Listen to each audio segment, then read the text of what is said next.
거룩한 빛 운정교회와 광성드림학교 함께하는 헌신 예배를 허락해 주신 교회와 당회원님들 비롯한 성도님들께 감사 인사를 드립니다. 오늘 광성드림학교 학부모님들이 함께 참여했는데요. 우리 같이 박수로 환영해 주시면 더 격려가 되겠습니다. 네, 고맙습니다. 한번 따라하시죠. 주님의 교육법. 여러분 그런 생각을 해보셨는지 모르겠는데요. 저는 그런 생각을 가끔 해본 적이 있습니다. 어떤 거냐면요, 지금 가지고 있는 생각이나 이런 지식이나 지능을 가지고 다시 태어나는 거예요. 그래서 지금 같은 생각으로 초등학교 때부터 다시 다니는 거예요. 그럼 초등학교 교실 가면 아이들이 뭐 기억, 니은, 가나다 배울 때 저는 논문 쓸 줄 아는 수준인 거죠. 그래서 애들을 다 이제 압살하고 제가 가장 훌륭한 학생으로 이렇게 다니는 그런 상상을 해본 적이 있습니다. 여러분들 그런 생각 해보셨어요? 네.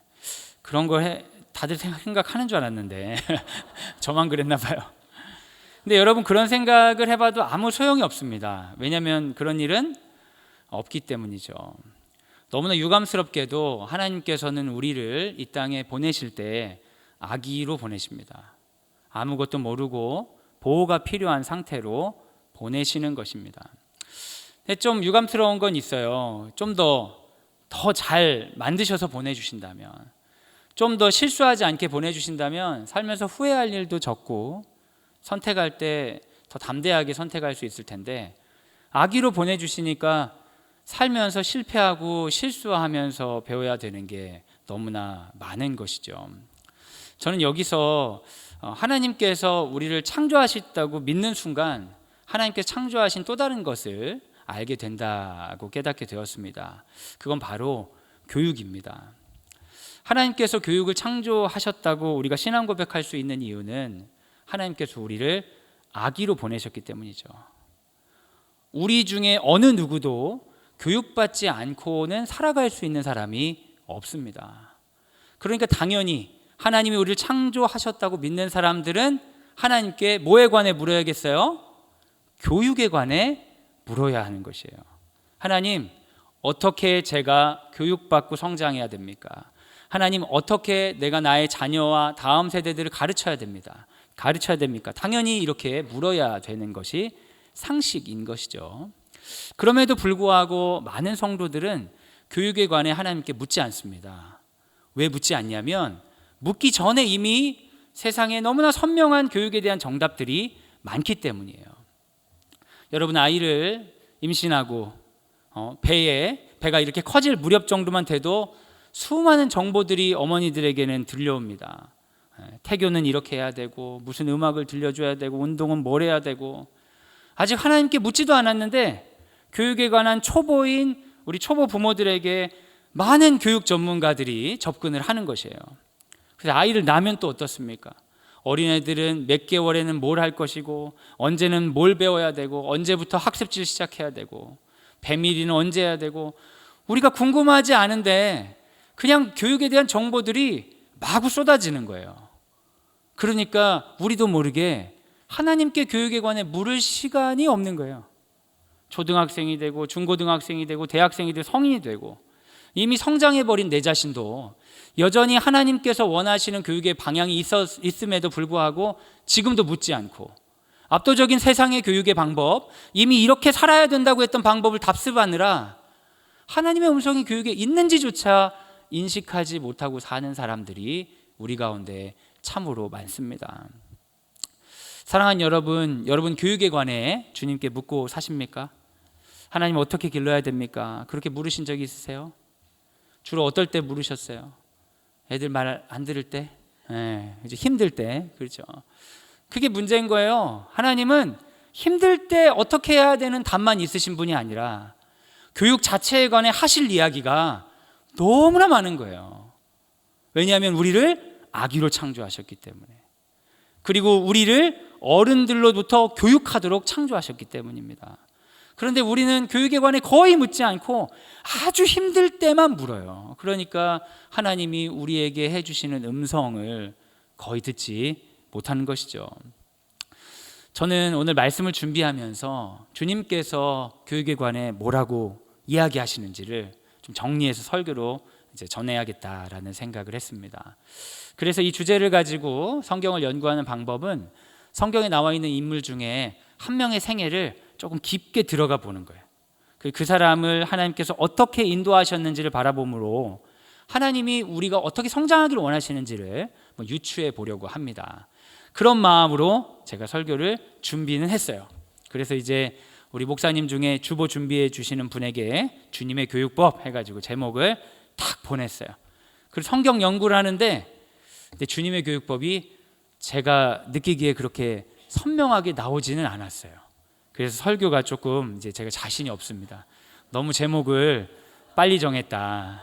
설교를 쓰고 정했어야 되는데.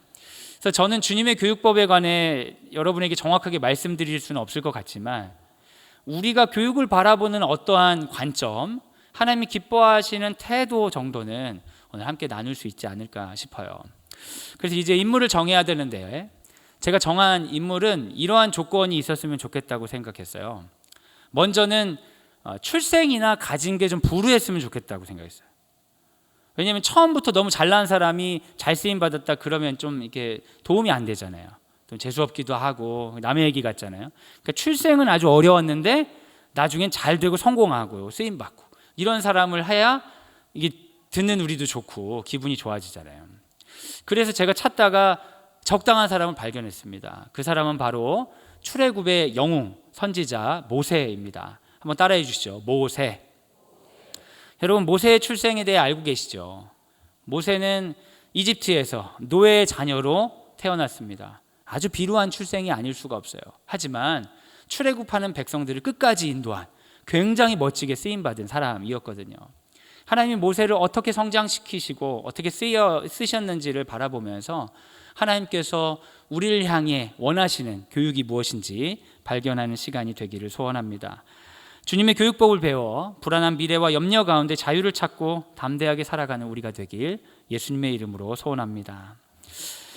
이제는 모세에 관해 좀 생각을 해보려고 해요. 여러분 다 아시다시피 모세는 이집트의 노예의 자녀로 태어났습니다. 그 자체도 비참한 출생인데 그때 당시 파라오는 이집트의 왕은 히브리인들이 너무나 늘어나는 걸 두려워해서 남자아이들을 다 죽이라는 어린 남자아이들을 다 죽이라는 명령을 내린 상태였어요. 그래서 그 어머니가 모세에게 했던 가장 첫 교육은 무엇이냐? 그 아이를 바구니에 넣는 거예요. 바구니에 넣어서 갈대가 있는 그 강에 내려놓는 거죠. 두고 오는 게 그 어머니가 하신 첫 번째 교육 방법이에요. 참으로 여기서부터 제가 굉장히 곤란했어요. 주님의 교육법을 찾기 위해서 인물을 정하고 연구에 들어가는데 부모가 한 첫 번째 방법은 아이를 버리는 거예요. 아이를 보면서 했던 첫 번째 느낌은 이 아이를 죽여야 한다는데 어떻게 하나. 여러분 모세에 비하면 우리 모두 다 큰 복을 받은 것 아니겠습니까? 여러분 부모님께 환영받으면서 태어나신 분이 많으셨을 거예요. 물론 지금은 아닐 수 있지만 어렸을 때, 아주 어렸을 때 말이에요. 아주 어렸을 때 부모님이 여러분 보면 되게 기뻐하셨을 거라고요. 근데 부모님 중에 여러분 중에 부모님이 낳은 아이를 보면서 얘를 죽여야 되는데 어떡하나 이렇게 생각한 분은 별로 없었을 겁니다. 근데 모세는 태어난 그 아름다운 생명을 보고 이 아이를 죽여야 되는데 어떡하나 생각했고 그 아이를 가장 먼저 강가에 이렇게 내려놓게 되는 것이죠. 그런데 여러분 제 운이 좋은 사람들은 아주 그냥 이렇게 그런 좋은 일들이 생기는 건지 목욕하러 온 파라오의 딸이 그 갈대숲에 있는 그 바구니를 짚게 됩니다. 그리고 아이를 보고 마음에 들었던 것 같아요. 아마도 잘생겼다고 예상할 수 있겠죠. 마음에 들었던 것 같아요. 그래서 이 아이를 키우려고 하는 거예요. 그런데 이것이 또 얼마나 좋은 인연인지 그걸 바라보고 있었던 모세의 누이가 그 공주에게 다가가서 지금 마침 아기를 출생한 지 얼마 안 돼서 가슴이 불어서 젖을 줄 수 있는 좋은 유모를 알고 있습니다. 그래서 유모를 소개하는 거예요. 그 유모가 누구예요? 모세의 어머니예요. 그래서 모세는 이집트에 파라오 왕궁에 들어가서 최고의 세상 교육을 받으면서 어머니의 애착과 신앙 교육을 받을 수 있었어요. 이야, 정말 하나님께서 완벽하게 역사하셨다는 걸 알 수 있죠. 신앙교육을 완벽하게 받고 세상의 교육을 완벽하게 받은 모세는 분명히 훌륭하게 자랐음을 우리가 알 수 있습니다. 모세는 점점 자라면서 단순한 지배자, 폭군이 아니라 세상의 문제에 관해 깊은 감수성을 가진 탁월한 리더로 자라나게 됩니다. 그것을 알 수 있는 이유는 그가 자기 동족들 히브리인들이 노동하는 현장에 직접 찾아가는 모습을 통해 알 수 있어요. 만약 그가 단순히 이집트 사람이었다면 이집트 왕궁의 문제만 가지고 생각하고 내가 왕이 되면 어떨까 이 정도 생각했겠는데, 그는 어머니로부터 신앙교육을 받았기 때문에, 민족교육을 받았기 때문에 사회의 굉장히 어려운 문제, 노예들의 문제에 관해 관심을 가지고 그들의 삶의 현장까지 직접 가는 아주 넓고 유능한 리더로 자라게 되었습니다. 탁월한 사람이 된 거죠. 아마 그가 그런 꿈을 꾸었는지도 모르겠어요. 내가 만약 왕이 된다면 이집트인들의 문제뿐만 아니라 지금 겪고 있는 히브리인들의 어려운 문제까지 해결하여서 이 왕국을 정말 하나님 보시기에 아름다운, 놀랍게 성장하고 도덕적이고 탁월한 나라로 만들 것이다. 그런 포부가 있었는지도 모르겠습니다. 그런 자신감, 그런 능력으로 이제 모세가 충만하여 이스라엘 사람들이 고통받는 그 자리까지 나아가게 되는 것이죠. 여러분, 모세가 받은 교육이 좋아 보여요? 나빠 보여요? 좋아 보이죠? 제가 성도님들을 많이 만나면 성도님들이 원하는 게 딱 그거예요. 모세처럼 신앙교육과 세상교육을 잘 받은 사람이 되기를 아주 원하더라고요. 믿음이 좋고 실력이 좋은, 좀 더 우리가 알아듣기 쉬운 말로 하면 믿음이 좋고 성적 좋은 아이가 되기를 너무너무 소원하시더라고요. 그래서 어렸을 때 아이들이 신앙생활 열심히 하고 교회 활동 참여하고 이러면 되게 좋아하시는 거예요. 그런데 이 아이가 신앙생활 열심히 참여하는 건 좋은데 공부를 안 하면 신앙생활 잘해도 이제 점점 걱정이 되기 시작하시나 봐요. 그래서 애들이 중학생, 고등학생 되면 공부할 시간에 교회가 있고 공부 안 하고 학원 빠지고 수련회 간다고 그러면 막 뭐라고 하고 그러기 시작하는 거예요. 부모님들이 염려가 되는 것이죠. 우리도 모르게 그런 게 있어요. 교회에서 우리 청년들이나 학생들 지나가면 우리 장로님들이 아이고 예쁘다 그러면서 너 공부는 잘하냐? 이렇게 막 물어보시는 거예요. 교회에서 믿음이 좋냐고 물어봐야지 왜 공부 잘하는 걸 묻는 거예요. 우리도 모르게 우리는 하나님께 잘 교육받은 사람은 신앙 좋고 공부 잘하는 사람이라는 생각을 하는 경향이 있는 것입니다. 만약에 하나님도 그걸 원하셨다면 지금 모세를 쓰기에 너무 좋은 상황입니다. 신앙교육 잘 받고 세상교육 잘 받아서 지금 하나님 앞에 제대로 쓰임 받으면 성경의 메시지가 분명한 거예요.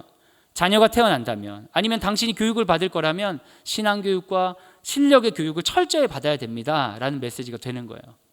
그런데 여러분, 이 성경의 이야기는 우리가 예상한 것과 좀 다르게 흘러갑니다.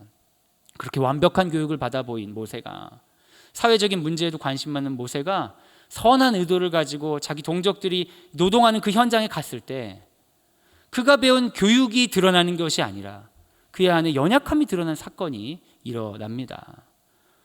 그가 이스라엘 사람들, 히브리인들이 노동하는 현장에 들어갔을 때 어떤 이집트 사람이 히브리 사람을 괴롭히는 거예요. 그런데 모세가 이거 해결해야 될 문제라고 생각을 한 것 같아요. 그리고 이걸 해결할 사람은 나밖에 없다고 생각한 것 같아요. 왜냐하면 나는 히브리인들의 아픔도 알고 이집트인의 상황을 알잖아요. 그래서 이집트인을 불러다가 말리는 거죠. 성경은 자세히 묘사되지 않지만 이 다툼의 끝에 이집트인이 죽었다는 건 분명하게 나옵니다. 모세가 예상하지 못하게 사람을 죽이고 말았어요. 그리고 성경에 보면 모래 사이에 시신을 숨겼다고 나와요. 죽이고 나서 빨리 감춘 거죠. 아마 모세는 그렇게 생각했을 것입니다. 내가 굉장히 잘 준비된 사람이고 하나님께서 나를 쓰시기 너무 좋기 때문에 이런 작은 실수는 감추어도 된다고 생각한 것 같아요. 이런 실수 때문에 문제가 될 것은 없다고 생각한 것 같습니다. 그리고 그 다음 날이 되었어요. 그 다음 날이 되어서 또다시 히브리인들을 바라보러 왔는데 이제는 너무나 한심하게도 히브리인들끼리 싸우고 있는 거예요. 그래서 모세가 답답해서 이야기하는 거죠. 어우, 이 어리석은 것들아, 너희들이 싸울 때가 아니다. 내가 너희들의 왕자인 내가 너희들의 문제를 해결하려고 지금 이집트에서 넓은 관점을 가지고 이렇게 일하고 있는데 너희는 너희끼리 싸우고 있느냐 하면서 굉장히 한심하다는 듯이 판단을 한 것 같습니다. 모세는 착각한 게 있어요. 뭐냐면 자기가 충분히 준비됐기 때문에 히브리인들이 자기를 다 좋아할 거라고 생각했어요. 자기가 충분히 노력하고 여기까지 올 때 동안 선한 의도가 있었기 때문에 모든 히브리인들이 자기를 인정해 줄 거라고 생각한 거예요. 그런데 그렇지 않았습니다. 출애굽기 2장 14절 같이 한번 읽겠습니다. 시작. 그가 이르되 누가 너를 우리를 다스리는 자와 재판관으로 삼았느냐? 내가 애굽 사람을 죽인 것처럼 나도 죽이려느냐? 모세가 두려워하여 이르되 일이 탈로 되었도다. 사랑하는 여러분, 모세는 어리석은 사람이었어요. 잘 교육받았지만 세상을 하나도 몰랐어요. 그런데 자기가 아는 대로 세상이 움직일 거라고 생각한 것이죠. 우리도 그럴 때가 있습니다. 여러분, 시험 기간이 되면 학생들이 스트레스를 엄청 많이 받아요. 공부를 많이 한 사람이 스트레스를 많이 받아요? 공부를 안 한 사람이 스트레스를 많이 받아요?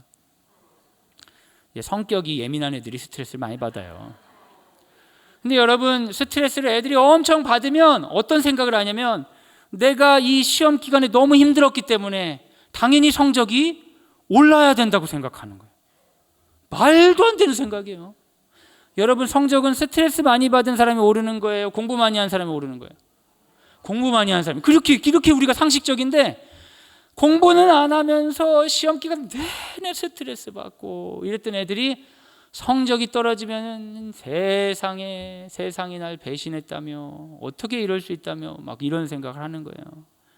사람이요, 그렇게 착각해요. 자기가 수고하고 애쓴 것을 반드시 세상이 알아줘야 된다고 착각하는 거예요. 교회에서 열심히 일하는 분들 중에 어글병 걸린 분들이 상당히 있습니다. 어떤 분들은요, 교회 학교에서 아무도 시키지 않았는데 1시간 일찍 와서 막 청소하는 거예요. 근데 아무도 얘기를 안 했어요, 그분이. 그럼 다른 사람들이 그거 알아요, 몰라요? 모르죠. 모른다고요. 그런데 자기가 매일매일 1시간 일찍 청소하면서 자기 안에 내가 이 부서를 얼마나 사랑하는지, 교회를 얼마나 사랑하는지 이런 마음들이 막 가득 차는 거예요. 그러다가 뭐 결정할 때 이분의 말을 무시하는 것 같고 안 듣는 것 같다, 그러면은 억울해가지고 막 화를 버럭버럭 내면서 내가 매일 아침마다 막 이런 얘기를 하는 거예요. 근데 사람들은 그걸 알아요, 몰라요? 몰라요. 사람들이 그거 하라고 했어요? 하지 말라고 했어요? 관심 없어요. 그 사람들은 그런 얘기 듣고 깜짝 놀라고 얘기하는 거예요. 그게 그렇게 억울했으면 좀 말을 하고 다니지 그랬냐.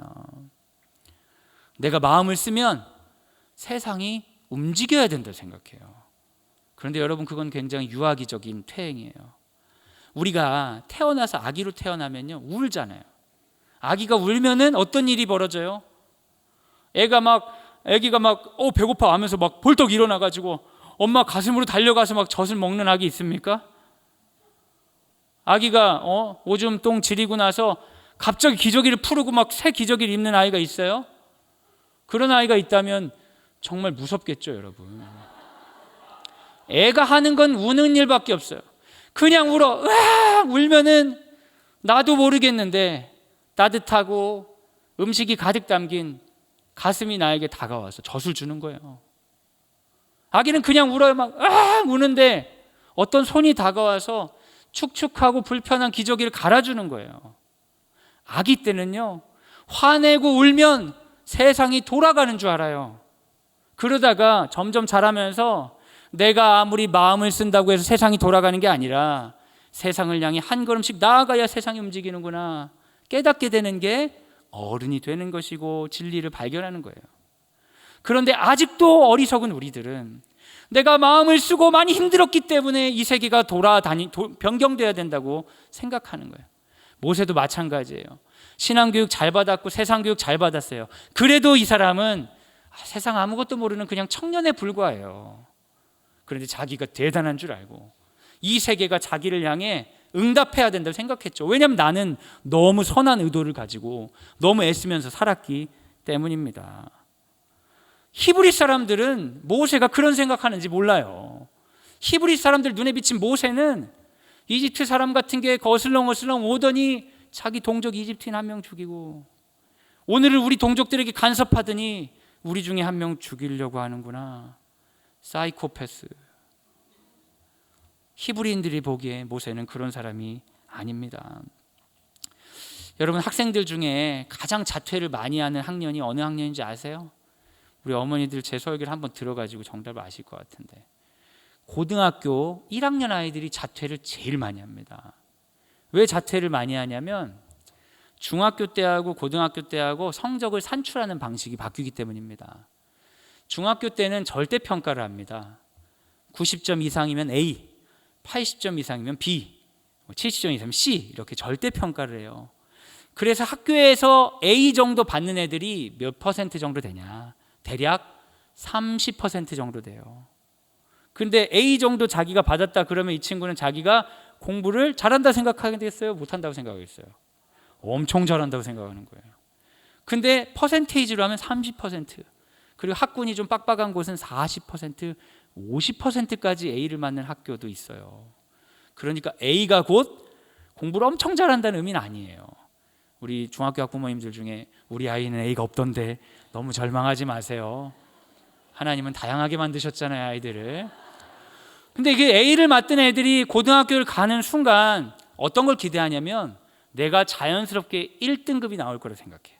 근데 고등학교는 절대평가가 아니라 상대평가예요. 위에부터 성적 높은 애들 숫자로 자르는 거예요. 1등급이 몇 퍼센트냐. 이제 내년부터 바뀌는데 올해는 1등급이 4%예요. 일반적인 학교에 30% 안에 들던 아이들이 나 1등급 나오겠지? 그래도 못해도 2등급은 나오겠지? 했는데 시험 보면 4등급이 많이 나와요. 그러니까 애들이 어떤 생각이 드냐. 내 인생이 망했구나. 학교 다녀도 소용없다. 학교 빨리 그만두고 검정고시 보고 수능만 공부해서 다녀야지. 그러면서 애들이 첫 시험 보고 자퇴하는 아이들이 많습니다. 그런데요, 너무 안타까워요, 저는.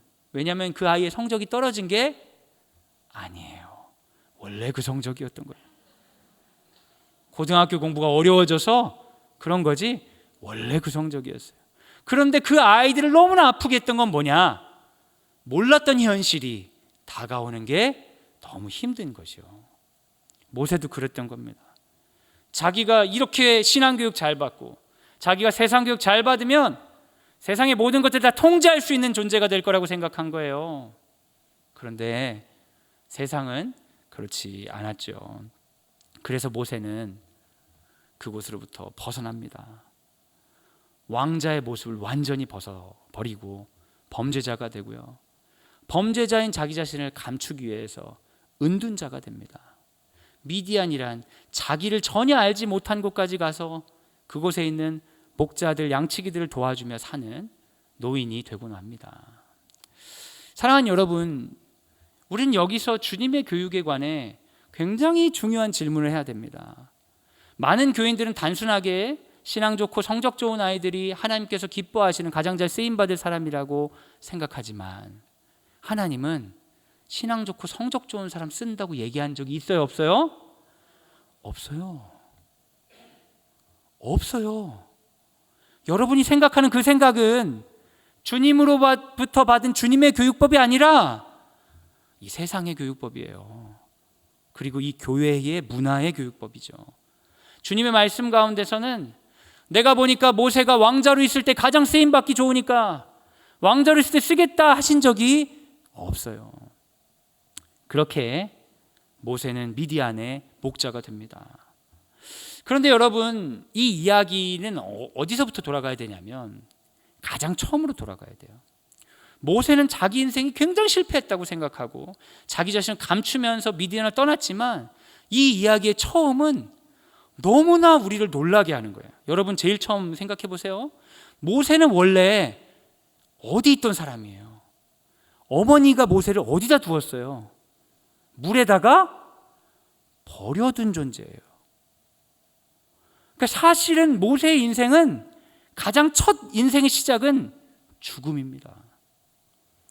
모세는 생명을 연장할 수 없는 존재로 태어난 거예요. 그런데 그가 생명을 연장한 것 자체가 은혜여야 되는데 모세가 교육을 잘 받다 보니까 내가 받았던 신앙교육, 내가 받았던 세상교육을 가지고 써먹지 못하고 비참한 자리로 낮아진 그것 자체가 실패라고 생각한 거예요. 근데 아니에요. 모세는 하나님의 은혜가 자기가 실패했기 때문에 끊어졌다고 생각했어요. 그런데 아니에요. 왜냐하면 모세는 물에서 죽은 사람이었기 때문이에요. 단 한 번도 하나님이 그를 향한 사랑, 그를 향한 은혜는 사라진 적이 없어요.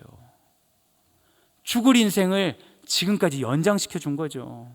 그런데 모세가 이 은혜를 몰랐어요. 왜요? 내가 너무 잘났으니까. 나 정도 되면 이 정도를 해야 된다고 생각한 마음 때문에 자기가 은혜로 이 땅에 와 있다는 걸 잃어버린 것입니다. 그럼 모세가 미디안의 목자가 돼서는 어떻게 되었을까요? 그래도 날 살려주시니 감사하다 이랬을까요? 그렇지 않습니다. 모세는 그곳에서 굉장히 절망했어요. 우울해했습니다. 불안해했어요.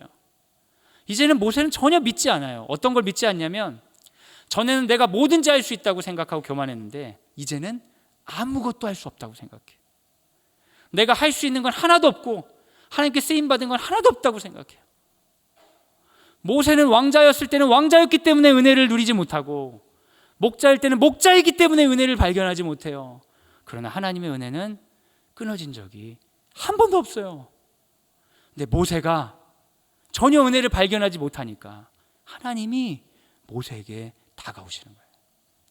출애굽기 3장 5절 같이 한번 읽겠습니다. 시작.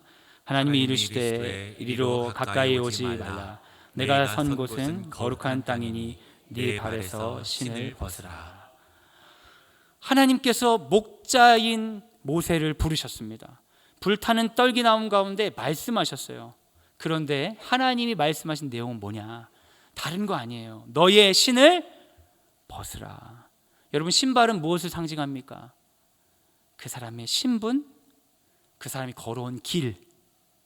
태어났을 때 주어진 게 아니라 태어나서 그 사람이 걸어왔던 것들을 다 담고 있는 거예요. 그런데 주님은 모세에게 그 신발 좀 벗으라고 얘기해요. 왕자였을 때 너의 모습 좀 벗어라. 목자로서의 너의 모습 좀 벗어라. 왕자로서의 교만을 내려놔라. 목자로서의 절망과 우울을 내려놔라. 신발을 벗는다는 건 무슨 말입니까? 내가 교만하여서 뭐든지 할 수 있다고 생각하는 그때에 인생이 내 마음대로 하나도 되지 않았어요. 그래도 나는 은혜 받은 사람입니다 라고 받아들이겠다는 의지예요. 내 신발이 아무리 왕자여도 내가 왕자로서 이 세상을 통제해야 된다는 말도 안 되는 교만 내려놓는 거예요.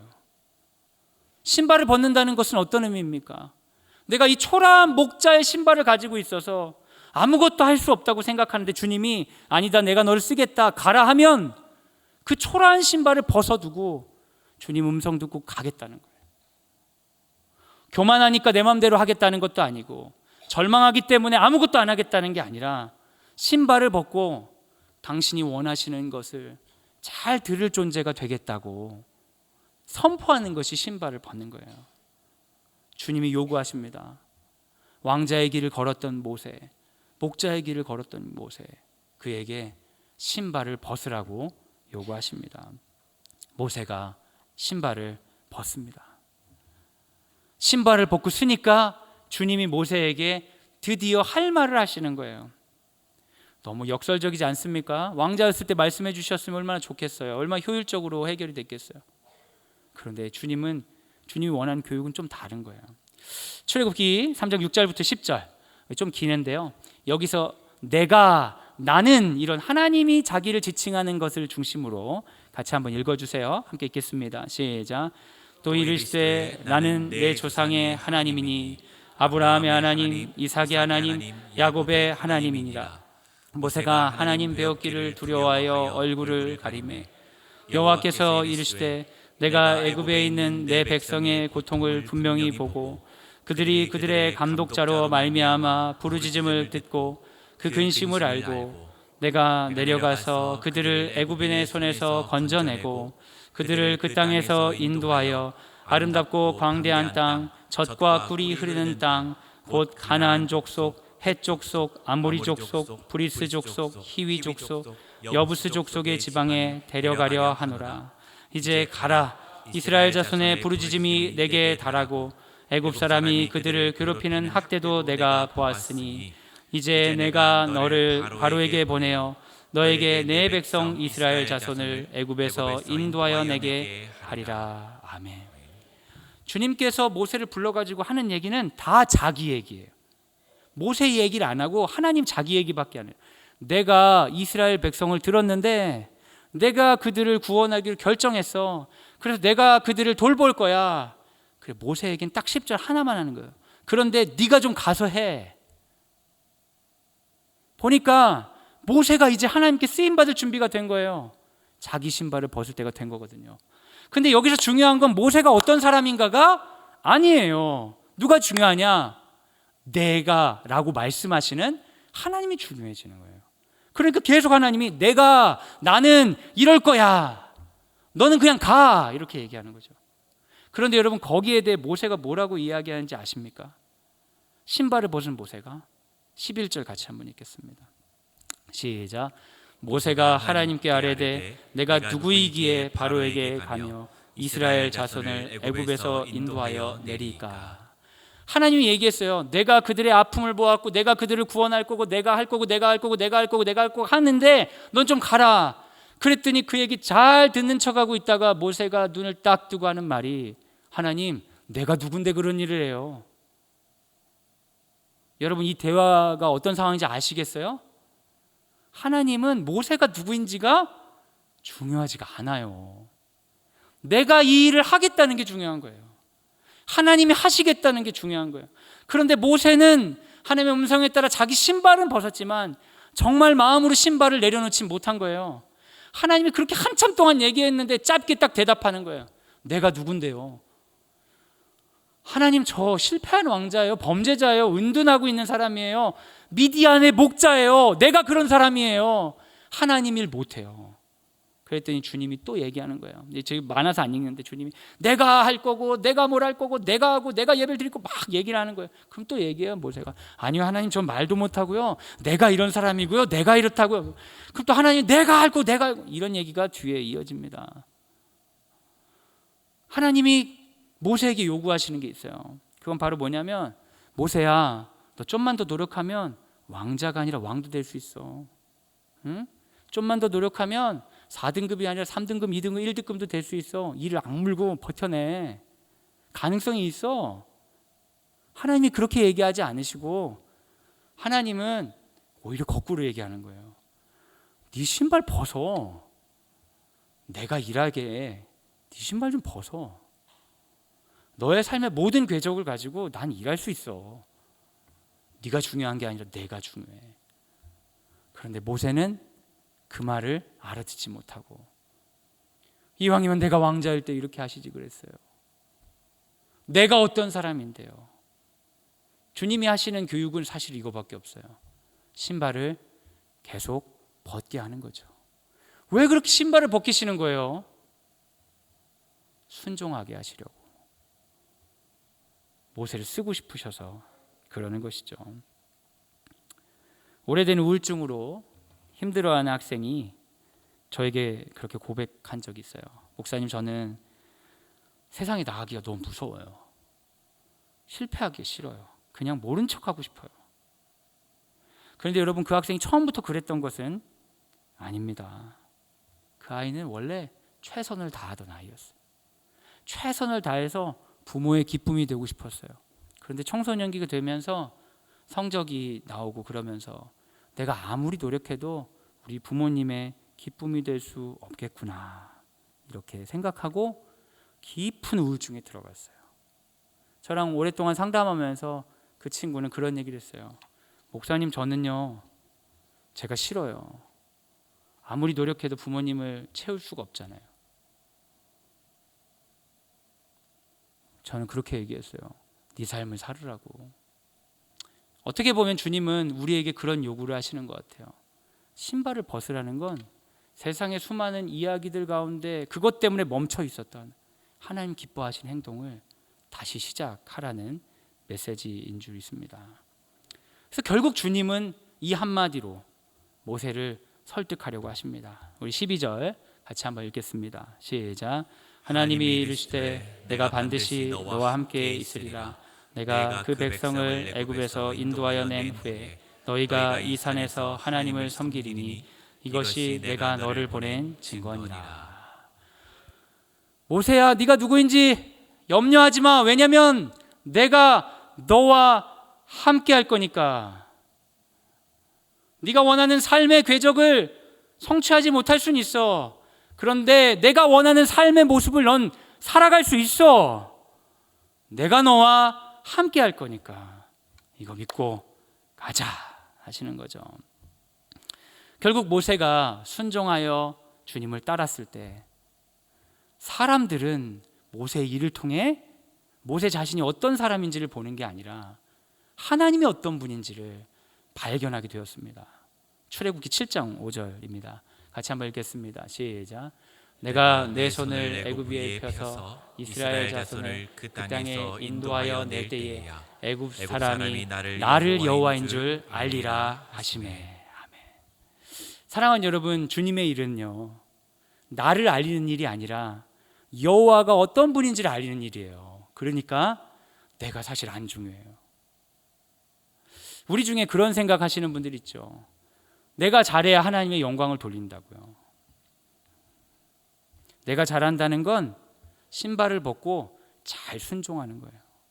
근데 어떤 사람들은 내가 잘한다는 의미 가운데는 나의 이름이 잘 알려지기를 원하는 마음을 가질 때가 있어요. 모세가 사실은 왕자였을 때 가졌던 그 의로운 마음 가운데서는 여호와가 누구인지를 알리고자 하는 마음이 아니라 이집트 사이에 있는 노예의 분쟁을 해결해서 자기 이름을 알리고 싶었던 거예요. 그러니까 하나님께 쓰기에 좋아요, 안 좋아요? 안 좋아요. 오히려 지금 미디안의 노인이 된 모세가 하나님께 쓰임받기에 더 좋은 것이죠. 전 사랑하는 우리 자녀들과 우리들이 좋은 대학도 가고 성공도 하고 그랬으면 좋겠습니다. 여러분 아멘이시죠? 꼭 그랬으면 좋겠습니다. 쉽진 않겠지만. 그런데 여러분, 때때로는 필요한 실패도 하고 필요한 눈물도 흘리고 아픔 가운데 이겨낼 수 있는 시험도 당했으면 좋겠습니다. 그런데 사실은 이 둘 다가 결과가 아니었으면 좋겠습니다. 성공이 마치 결과인 것처럼 생각하고 달려가는 것도, 이 실패가 마치 결과인 것처럼 생각하고 절망에 빠져 있는 것도 주님이 이 세상을 향해 가르치신 교육법과 전혀 다르기 때문입니다. 오히려 주님은 이 성공조차 과정이요, 실패조차 과정이라고 말씀하십니다. 그래서 결국 우리에게 신발 벗는 그 자리, 주님의 음성을 선명하게 듣고 하나님의 기뻐하신 일을 용기 있게 해나갈 수 있는 그 자리로 이끄시기를 원합니다. 대한민국에 있는 학교들이 이런 걸 가르치면 참 좋겠지만 사실 학교에 아이들 보내보면 아이들은, 많은 아이들이 두려워합니다. 좋은 결과를 만들지 못해서 두려워하고 실패했다고 용기를 내지 못하는 아이들이 많습니다. 그런데 거룩한 빛 운정교회는 그래도 운이 엄청 좋은 거예요. 이 재단에서 기독학교를 세워서 이런 메시지를 듣고 믿음 안에서 아이들 기를 수 있는 그런 학교가 있지 않습니까? 거룩한 빛 운정교회가 함께하는 우리 한나래 유치원, 광성 드림학교가 이러한 메시지를 가지고 학교를 운영하고 있습니다. 이 어려움이 많은 이 세대 가운데에 이러한 교육이 잘 이루어질 수 있도록 여러분 기도를 부탁드리겠습니다.